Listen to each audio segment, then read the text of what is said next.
Hey Lightworkers, Tracy Gazelle here, and in this video I'm going to share with you how to connect to your guides. And you can use whatever word works for you for guides, whether that be spirit guides, angels, guardian angel, archangels, ascended masters, ancestors, spirits, it doesn't matter, or all of them, it doesn't matter, whatever feels right in your heart. Either way, we are all supported by a team of guides, of spirits that are not in a body at this time, and they're here to help us and support us in living our best life. And they're simply just waiting for you to reach out to them and ask for their help. They're here to give you guidance, they're here to love you and guide you and support you, and it's a wonderful relationship to tune into. So that being said, how do you connect to your guides? Well, there are many different ways to connect to your guides. What I have found has worked the best for myself as well as for my clients is learning your strongest psychic strength. Because we all connect to our guides in different ways. We all have different strengths in terms of how we access our psychic senses. So the most common psychic sense that everyone is familiar with is clairvoyance. So seeing with your third eye, your mind's eye. But there are also other psychic strengths. So there's clairaudience, which is hearing. There's claircognizance, which is an inner knowing. And there is clairsentience, which is feeling. So you will have a strength in one or more of these psychic senses. And once you start to learn what your psychic strength is, from there you can use that strength to know how you connect to your guides and how you receive information from your guides. So for example, I'm a strong clairaudient, meaning hearing, and a clairsentient, meaning feeling. And so the way that I connect to my guides is I hear them talking in my ear, which isn't very common, by the way. So if that doesn't happen for you, don't worry about that. There's other ways to do it. And then clairsentient for feeling. So I feel information, I feel frequencies change and shift in the air. I feel tingles and waves of energy, and I feel energy that comes in that comes with almost like thought forms. So it comes with information within the feeling.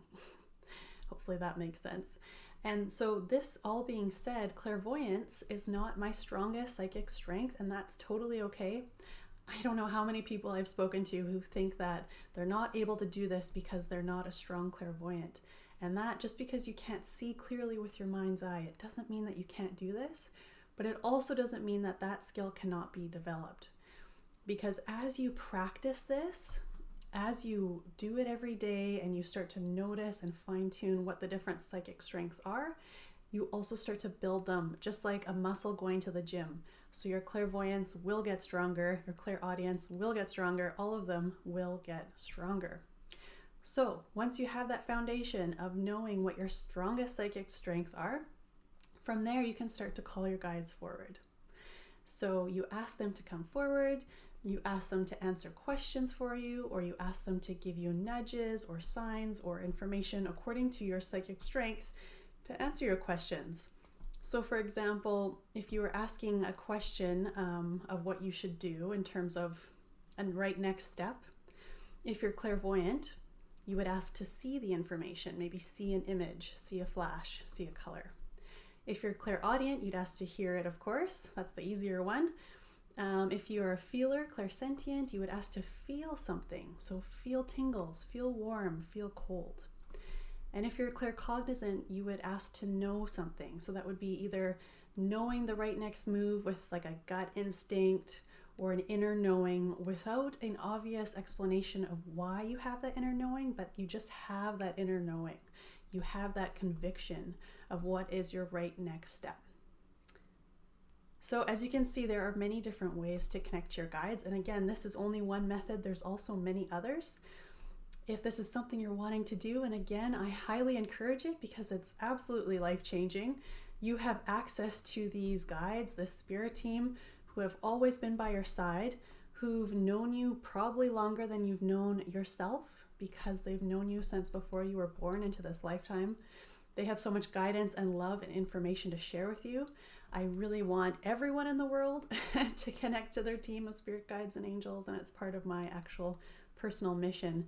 So If this is a goal of yours too, I encourage you to start playing with this, start trying it, starting to notice what your strongest psychic strength might be, and then building on that and going forward and starting to receive information. Again, it doesn't happen overnight. It's something that needs to be built with practice over time. So commit to every day just spending a minute or two dropping in and focusing your awareness on how you receive information from energy. So if you have any questions, I answer all questions. Please drop a note in the comments below and let me know.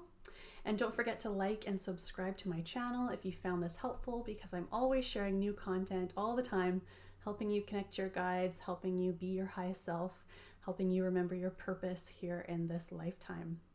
And don't forget to hit the bell notification button to be notified when new videos come out. Thanks again for watching. So great to see you, and I'll see you in the next video. Bye for now.